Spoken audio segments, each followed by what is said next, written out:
বিসমিল্লাহির রহমানির রহিম। হে সমস্ত জগতবাসী, আমি শামীম আলী চিশতি বলছি যে পৃথিবীর মানুষে যাই কিছু বলে বলুক, কিন্তু হাদিসের কথাও বলবো না। হাদিসগুলো জাল করা হয়েছে।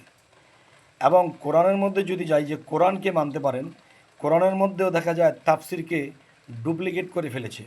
যেমন একটি আয়াতের কথা বলা হয়েছে যে ফিকুল্লে উম্মতি রাসুল। যেমন আশরাফ আলী তানভী তিনি এটার অর্থ নামিয়েছিলেন প্রত্যেক উম্মতে একজন রাসূল আছে। আর এটা লিখতে যাইয়া বা এটাকে তাফসির করতে যাইয়া তিনি মামলা খেয়ে গেছেন। আসলে কথাটি এটিই ঠিক, প্রত্যেক উম্মতের মধ্যেই তো রাসূল আছে। সেই রাসূলকে আমরা জাগাতে পারছি না।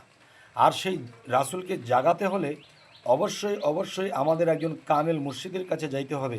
কারণ একজন কামেল মুর্শিদ, একজন কামেল পীর যিনি, কামেল অলিয়া উলিয়া যিনি, তিনি কিন্তু আল্লাহর একটা কথা বলা হয়েছে নায়েবে রাসূল, তার মানে সেই রাসূলের গোলাম। গোলাম হলেও কিন্তু রাসূলের পর্যায়ে। তাই আমি বলবো, হে সমস্ত জগতবাসী, যে অবশ্যই একজন কামেল মুর্শিদকে যখন ধরবেন, তার কাছে শিক্ষা নেবেন, তার সাথে যখন আল্লাহর হাত কানেকশন থাকবে, তখন সেই কানেক্ট থেকে আপনাকে সেই শিক্ষা দিবে, তখন এটার মধ্যে কোনো ভুল হবে না। অবশ্যই ফলো দিয়ে রাখবেন, পরবর্তীতে যেন ভালো আলোচনা দিতে পারি।